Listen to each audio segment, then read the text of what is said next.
نروحوا كيف الفيلم يلقى هو وين تعجبو الطفلة ينسى حياته كل ما فيها ومن يحبها.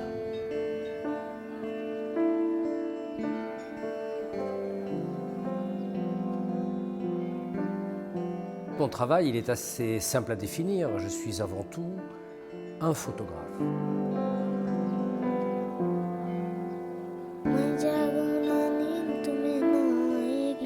Pour moi, bien sûr, on peut penser que parce qu'aujourd'hui j'expose dans les musées, j'expose mes photos dans les galeries, des grands collectionneurs ou des grands musées achètent mon travail, j'allais dire entre guillemets, comme des œuvres d'art. On peut dire « Ah oui, ou parce que le prix des œuvres ou des photographies coûte très très cher maintenant, on peut dire « Ah oui, c'est un artiste ». C'est très difficile pour quelqu'un de dire « je suis un artiste ». Qu'est-ce que ça veut dire? Resilience, memory, urgence. Je suis un photographe. Et je suis un photographe. Et si je devais définir mon métier, je dirais que je suis avant tout un témoin. Je suis un témoin éveillé, un témoin vif des grandes métamorphoses de notre société. Et pour ça, j'ai toujours fait le même travail. Depuis toujours, quand j'étais un jeune reporter photographe, ou maintenant que je travaille plus pour les musées, pour les collectionneurs, en fait, je raconte toujours la même chose. Je raconte toujours, je témoigne, je suis un témoin des grands mouvements. Je marche avec mes contemporains jusqu'au bout.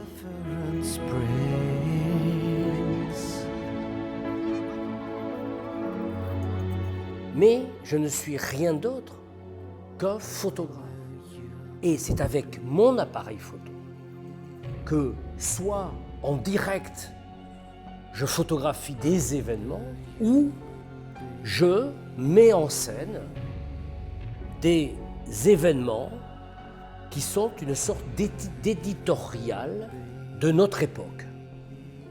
Et peut-être quand les gens parlent d'un côté artistique, c'est qu'il y a une forme d'esthétisme, il y a une esthétique qui fait que ce travail est, j'allais dire, regardable. On peut le regarder parce qu'il est esthétiquement, pour certains, intéressant.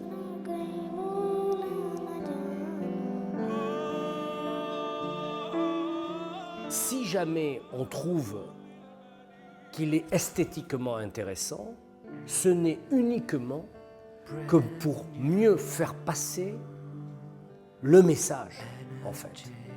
Si on prend un tableau de Velázquez, on voit une magnifique peinture, c'est splendide. Mais qu'est-ce qu'il a fait? Il n'est pas simplement un peintre ou de la croix, ou c'est pas simplement des peintres qui ont peint très joli. Ils ont laissé une trace qui est un témoignage de leur époque.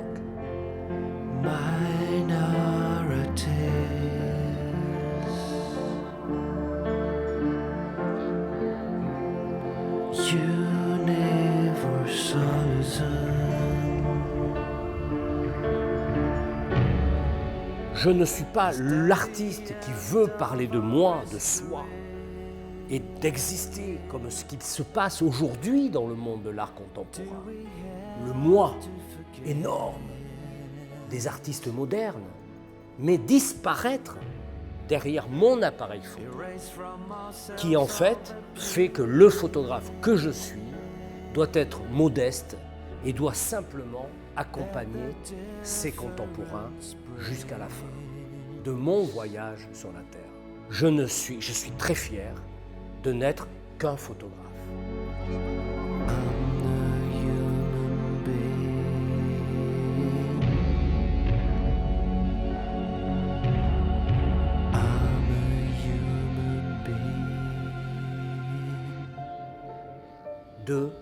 d'arrêter le temps et avec mon appareil photo, avoir concurrencé Dieu et en faisant clic, éternité du temps arrêté. C'est une très grande responsabilité que de savoir que quand j'appuie sur mon appareil photo, que je photographie quelqu'un, le temps dans cette photo sera toujours arrêté. L'homme va continuer à marcher, il ira plus loin, il va changer, il va vieillir, le monde va se transformer, mais l'instant que j'ai arrêté sera à tout jamais arrêté. Voilà, pour moi, la définition de mon travail.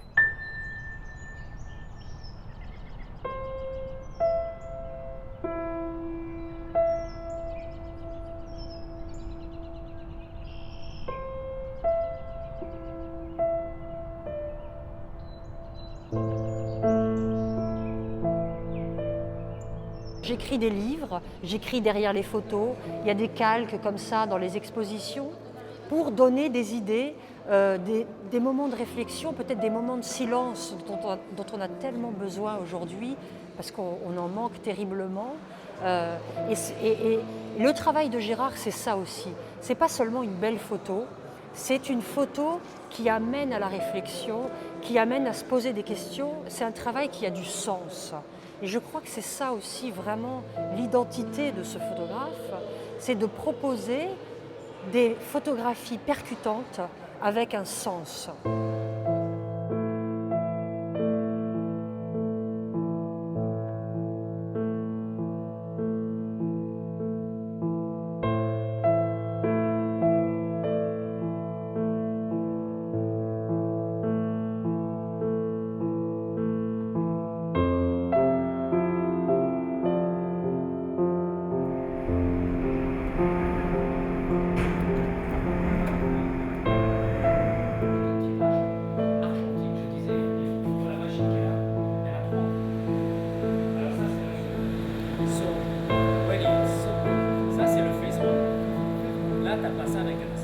Et Gonzalo, c'est le seul à pouvoir me donner toute la dimension, l'épaisseur de mes tirages. Parce qu'un tireur photo, c'est un artiste. C'est pas simplement un clic-clac, on appuie, c'est bon. Un tireur photo, c'est quelqu'un qui comprend le travail du photographe. Et nous avons aussi des gens qui retouchent les photos, c'est très important. Avec Gonzalo, tous les beaux tirages, tous les grands tirages, c'est lui qui les fait sur un vrai papier argentique. Et ça, c'est... On a la chance à Paris d'avoir ça. Je te laisse l'installer. Hein. Je vais citer Cyclope. Hein. Voilà. Le plus difficile, c'est de tirer ce genre de photographie. C'est-à-dire des photos qui sont en couleur, mais noires et blanches. Parce que tout est dans le détail. La densité de la photo, le côté où il ne faut pas que tout soit écrasé, il faut donner le volume. C'est comme une écriture. Tout le monde écrit un livre, voilà. Et puis il y a des gens, ils écrivent des livres en mettant les mêmes mots dans un autre sens, et ça devient des chefs-d'œuvre. Non ? Eh bien, je pense que la photographie, c'est pareil. Il faut qu'il y ait un travail d'ensemble, d'équipe. C'est toute une équipe, une photographie.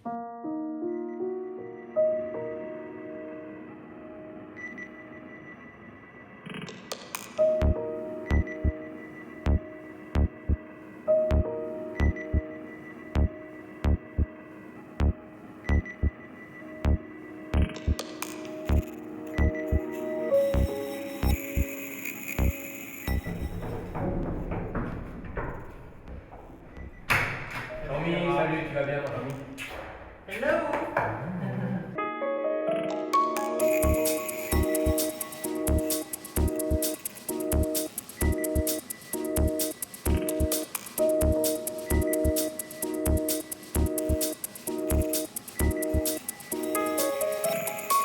Ce qui fait vraiment la force et la puissance de la photo, Hein, cette rigidité, ce côté où ces petits bonhommes, en fait, dans leur masque, faut pas oublier qu'ils ont des masques Batman. Oui, oui, je sais. Donc, dans les masques. il y a une forme de rigidité qui se passe, et dans les petits garçons, tu sens à la fois une éducation, mais une méchanceté, une dureté. Rien ne leur est permis, mais ils sont malicieux quand même, tu vois. Mais voilà.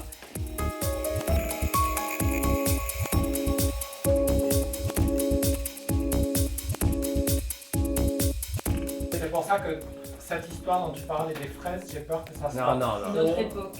C'est magnifique. Trop Ça, il faudra le important. refaire autrement, ça. Et ça, c'est trop important avec le surplus des masques de Batman. J'ai peur que ça fasse surtout sur les toutes fait petites filles, costume. que ça va avoir un effet qui va être trop grand et qui va Alors beaucoup que ça, couper les têtes. c'est beaucoup Tu plus vois. simple. Et beaucoup Voilà. Mais en même temps, tu vois ce qui se passe là, clairement sur la photo de Diane Arbus, on voit bien que, bizarrement, dès qu'on remet quelque chose ici qui est très important, on coupe les têtes.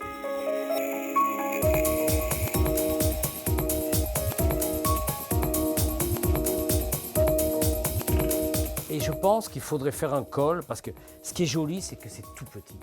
Cette force où les petites, elles sont habillées avec des petits costumes, elles sont déjà prisonnières dans un carcan, tu vois. Les garçons, ils étaient comme ça, et les enfants, les filles, avec les petites chaussettes blanches, les chaussures vernies à boucles, rondes, elles comme ça, rigides. Et elles sont en train de chanter la chorale, tu vois, avec la mère. Et peut-être que là, pourquoi on ne ferait pas un col, en fait, qui serait long et blanc.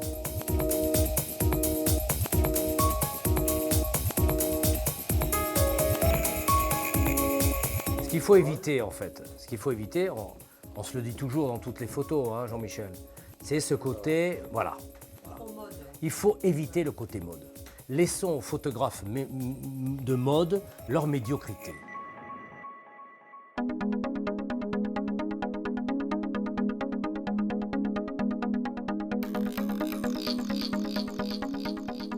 On est là, des cubes ici, la mer est là. Tu vois? Ouais. Elle serait exactement de l'autre côté. L'idée du lustre, des tableaux. Ici, un lustre noir. un lustre tout noir. Peut-être que les Batman. Tu reprends les tableaux aussi. Alors, oui, il y aura des tableaux, mais alors voilà, exactement. Ça ne sera pas les mêmes tableaux, puisqu'on est dans une autre pièce, en fait. Hein. Il y aura des tableaux très féminins. Beaucoup plus Botticelli, voilà. D'accord. Est-ce qu'on prévoit quand même une tenue un peu plus décalée pour la mer?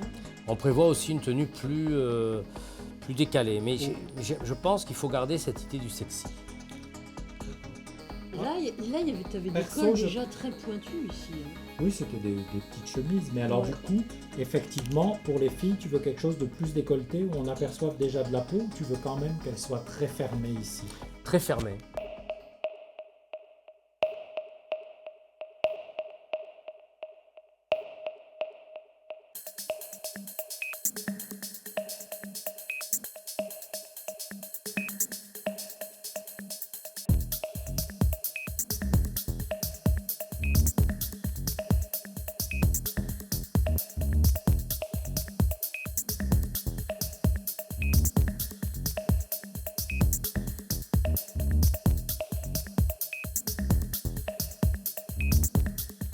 Et nous-mêmes, on se laisse aller à cette démarche inattendue où on veut se laisser aussi cette souplesse de pouvoir être orienté en fonction de notre actualité, de l'actualité du monde, de cette façon de regarder le monde. Et on peut très bien changer d'avis, on peut tout d'un coup changer d'esthétisme. Donc c'est important aussi de se laisser guider par la nouveauté. Et elle est très représentative de ce monde nouveau.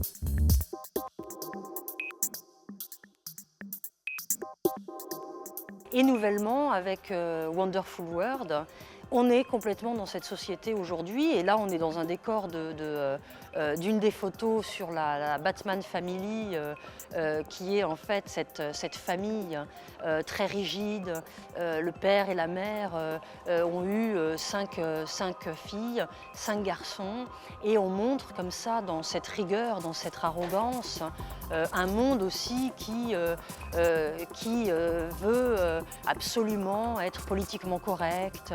C'est une famille qui veut absolument sauver le monde, d'où ce masque de Batman qui est aujourd'hui une référence mondiale, très moderne. Batman, c'est l'homme qui sauve le monde et c'est nos nouvelles références, c'est nos nouvelles valeurs aujourd'hui. Aujourd'hui, on est dans une culture qui est un peu oubliée, et c'est cette culture des super-héros, du cartoon. Voilà ce qu'on montre surtout de manière très humoristique, avec une dérision. C'est un monde dont on se moque aussi. Et là, les textes seront entièrement faits de fiction, la fiction de ce moderne, qui est cet homme d'aujourd'hui qui veut absolument tout bouleverser en très très peu de temps, et il va bouleverser des milliers d'années de culture, de valeurs en un temps très court. Et c'est tout ce qu'on montre aujourd'hui avec Wonderful World. Voilà, au moteur, flow, ouais. 1, 2, 3, très noir, voilà. Voilà. Parfait.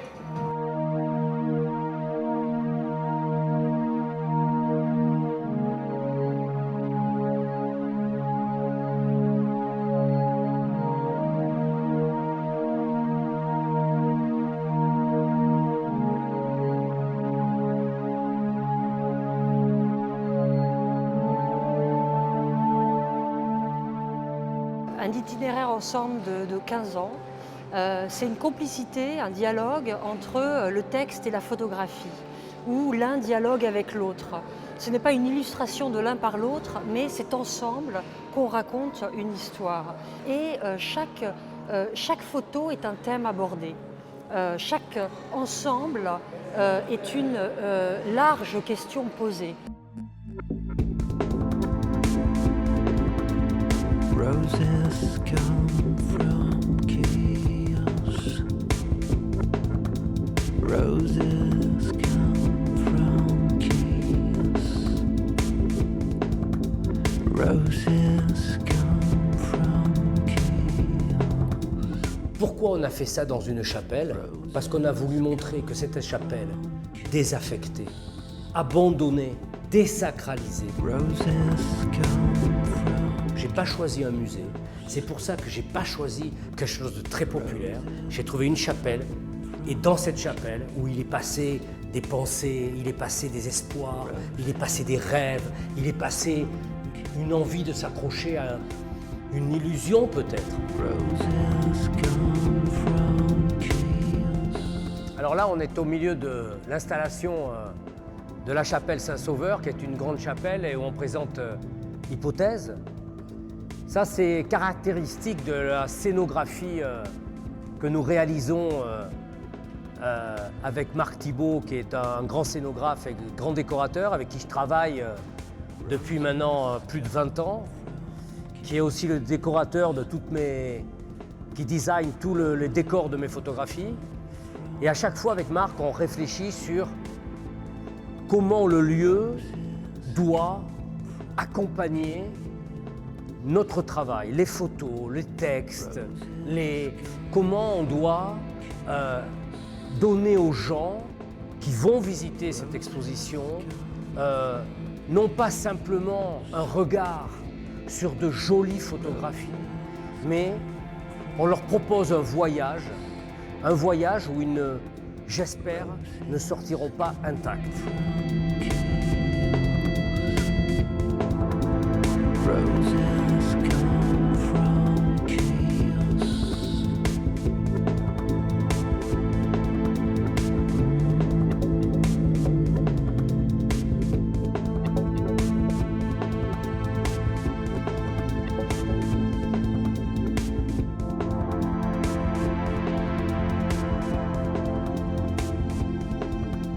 Le départ a été assez simple. C'était un départ initié par mon père qui m'a dit, et qui cherchait pour moi un travail où je pouvais exprimer toute l'énergie que j'avais, comment j'appréhendais le monde, le regard que je portais déjà tout jeune, la curiosité en fait que j'avais à regarder le monde.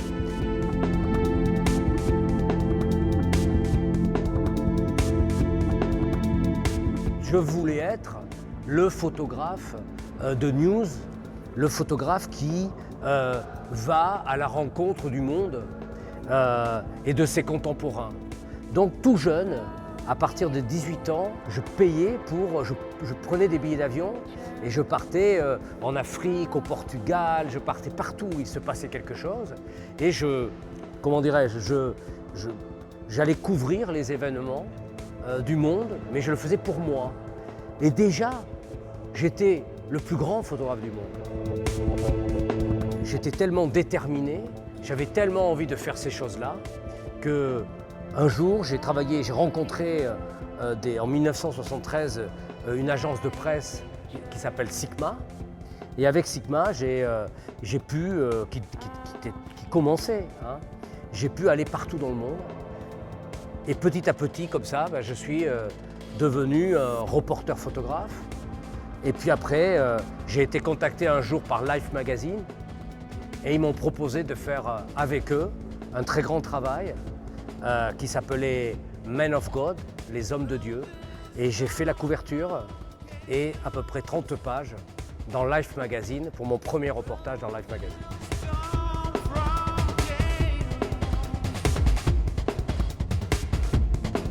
Et je me promenais presque dans New York avec mon travail en disant « Regardez, je suis le plus grand photographe du monde ». Mais en fait, quand j'ai vu des gens qui prenaient Life Magazine et qui le mettaient à la poubelle, après l'avoir lu, je me suis dit « Mince, il faut tout recommencer, toujours ».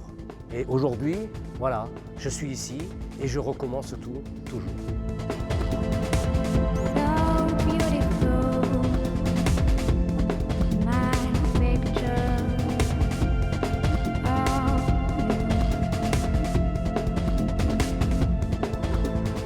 Mon travail, c'est quoi?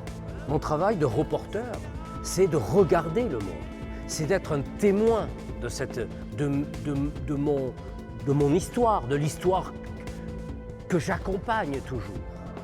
Et donc, en parallèle de ce travail de reporter, où mon plus beau musée était les pages des magazines, quel photographe artiste, quel photographe artiste, quel artiste tout court a un si grand musée que le mien.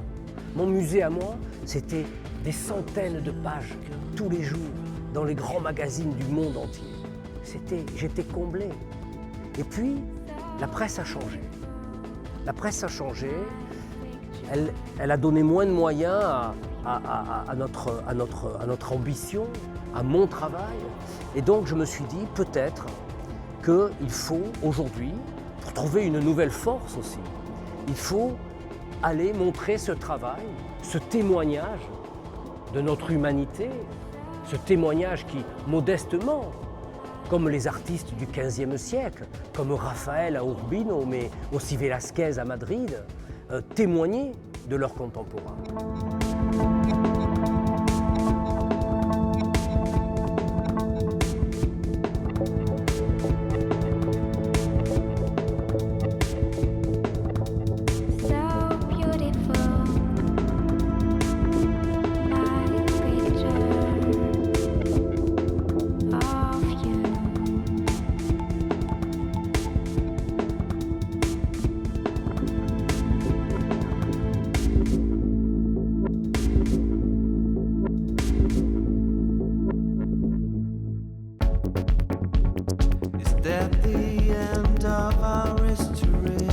En fait, on doit s'adapter. On doit aller aussi vite pour que le message passe.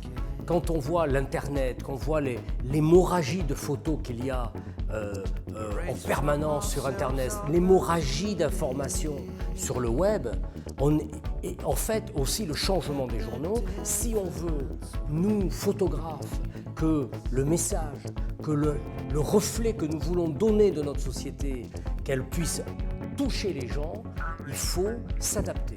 Et aujourd'hui, le vrai message, à mon avis, c'est d'aller dans un monde où la qualité de l'image soit performante au maximum. Et surtout, emmener les gens dans une forme de voyage qui permet, avec une forme de douceur ou de dureté, de leur faire comprendre mieux le message que nous voulons raconter de notre société, de notre époque. Et c'est là où le monde artistique est important, parce que l'art permet, donne tous les prétextes à pouvoir aller un tout petit peu plus loin.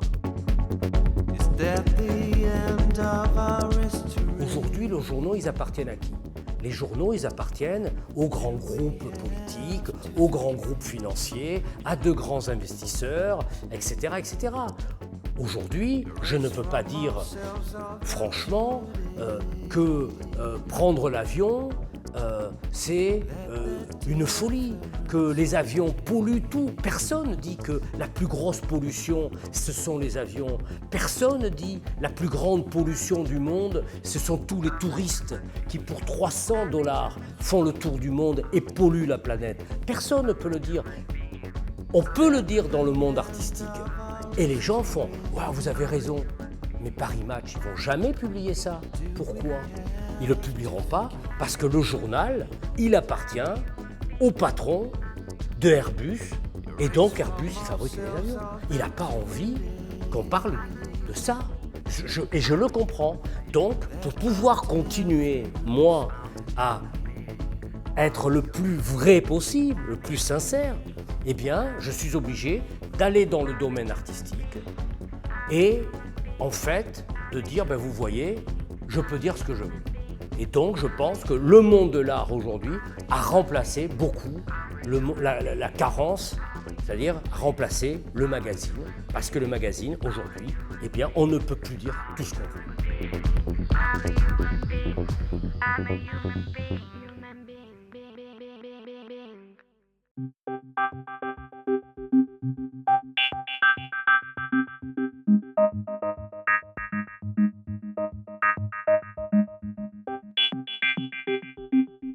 Voilà, nous sommes au cœur des hypothèses, de la partie 2 de la trilogie des modernes, qui est un voyage qui a duré 7 ans, que nous avons réalisé avec Caroline Gaudriot, journaliste, écrivain, et qui nous amène en 3 parties à la découverte de nos contemporains, dans un voyage photographique, mais aussi un voyage d'écriture, un voyage philosophique et un voyage de pensée, qui est la première partie métamorphose, qui raconte les grands bouleversements de notre époque, les grands changements, les grandes métamorphoses, avec ses illusions, ses rêves et ses espoirs.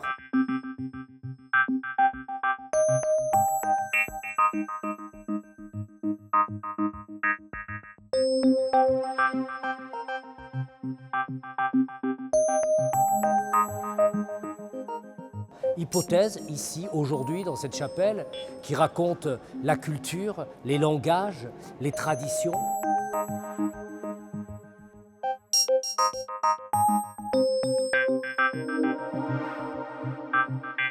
Hypothèse, qui est ce travail aujourd'hui, c'est un travail sur cette mémoire de notre culture, de notre patrimoine, que l'on sait menacé par une mondialisation, menacé par des pertes de valeur, par une standardisation de la culture. Donc chaque photo, elle est très travaillée en amont. On se pose beaucoup de questions. L'Angélus de Millet, par exemple, qui est la photo à ma gauche, voilà, c'est la paysannerie qui disparaît et ce monde de surconsommation qui supplante à cette paysannerie de Millet à l'époque. Donc nous, c'est un travail de collaboration où, quand on va vers une photo qui a cet impact, elles sont majestueuses, très fortes, elles provoquent l'éveil, elle a cet impact de premier plan. Et ensuite, on a envie de se poser des questions, on va essayer d'aller plus loin.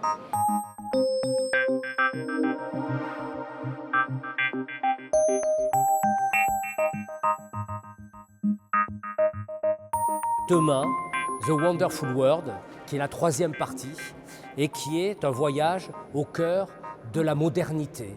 La modernité, c'est-à-dire du moderne, celui qui veut effacer son passé et construire un avenir radieux, un avenir formidable, sans autre responsabilité que sa propre personne.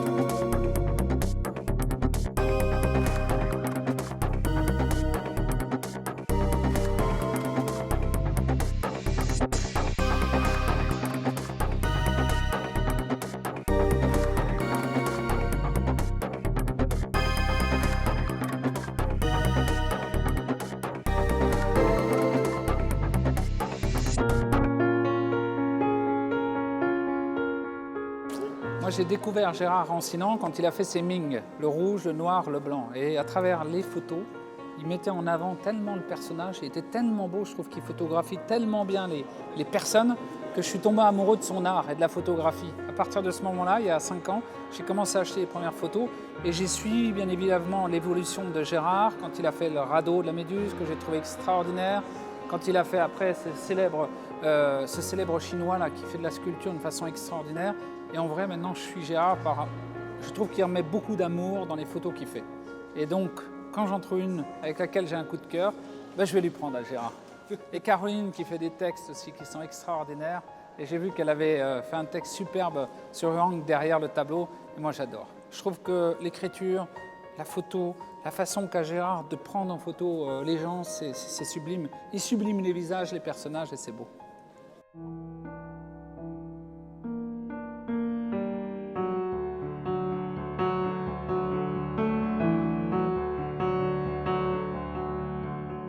Les musées les plus classiques, les musées les plus prestigieux accueillent ces expositions, sont collectionnés par des fondations et des collections privées les plus prestigieuses. Donc il y a une espèce de nouveauté aussi dans cette façon de présenter, dans ces scénographies qui sont à la fois ces grandes photos, mais ces calques qui dégoulinent avec tous ces textes, ces musiques, ces films. Voilà, il y a une espèce nous, ce qui nous plaît, c'est d'amener ce visiteur à un voyage où il est aussi actif. Il n'est pas question de passer, comme la plupart du temps aussi, 6 secondes devant une œuvre, mais d'essayer d'aller plus en profondeur, de la comprendre et de sortir et d'avoir fait quand même un voyage qui pousse une réflexion.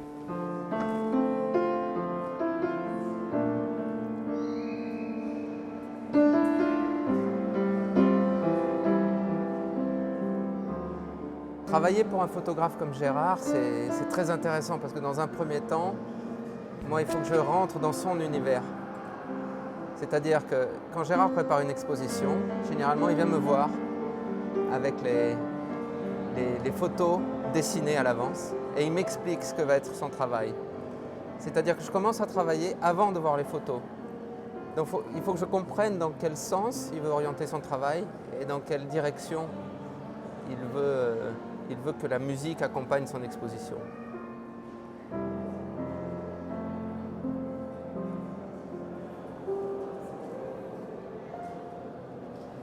Avec Gérard, on a commencé à travailler il y a plusieurs années.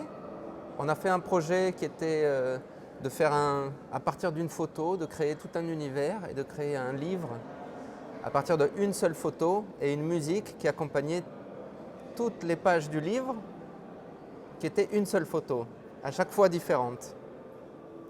Et après, Gérard a commencé à faire l'exposition Métamorphose, à travailler sur sa trilogie.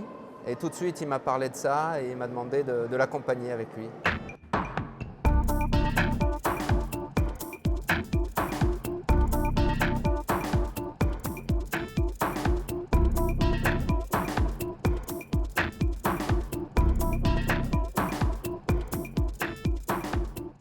le moderne, c'est quoi? Le moderne, c'est un homme, c'est le prototype de l'humain d'aujourd'hui, qui en 10 minutes veut tout changer. En 10 minutes, il veut effacer son image, il veut effacer son passé, il veut effacer sa mémoire pour apporter avec force.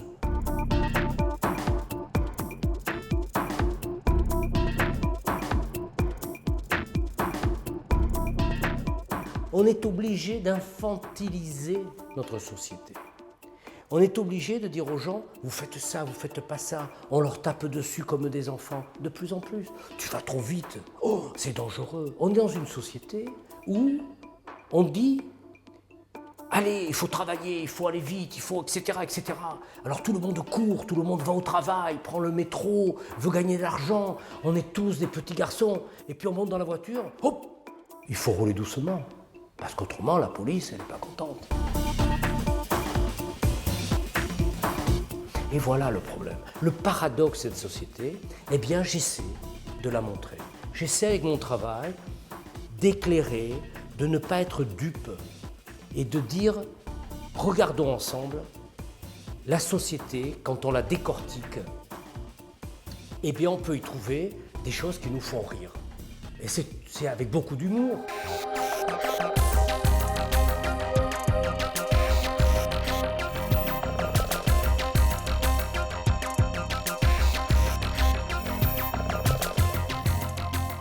La famille Batman, elle veut sauver le monde. C'est le Nord. C'est le Nord de notre petit monde.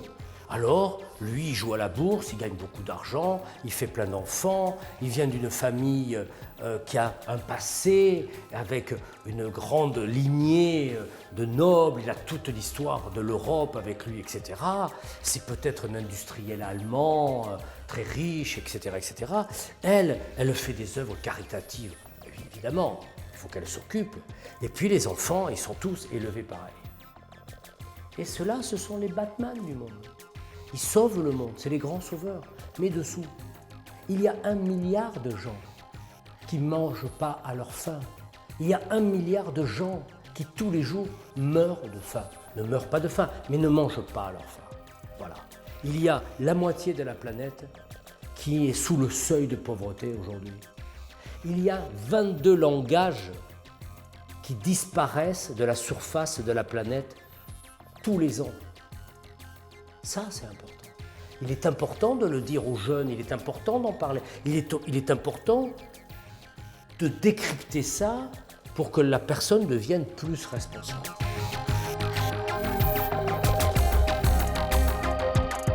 À mon avis. Alors, je ne suis pas un philosophe, je ne suis pas un penseur, je suis un photographe. Je m'applique avec mon appareil photo à essayer de capter comme ça. Mais c'est une sorte de provocation.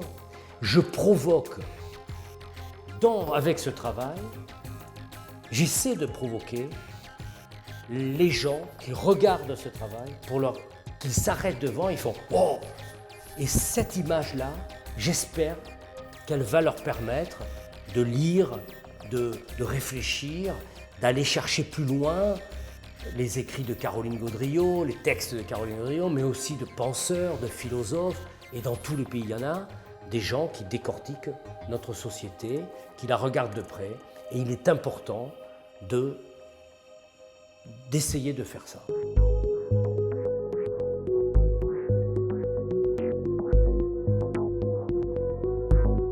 Merci beaucoup de m'avoir accompagné dans ce voyage, dans mon univers, dans le monde de nos contemporains. Je vous donne rendez-vous à la Triennale de Milan en mai 2012 pour un autre voyage, celui de l'ensemble, dans la trilogie des modernes. À bientôt, merci.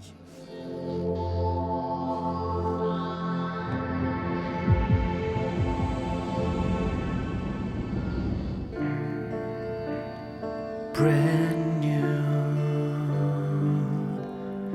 energy.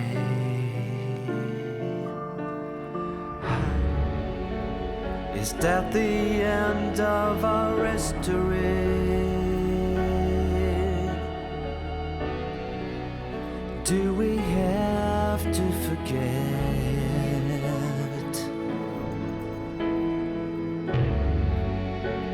erase from ourselves all the beauty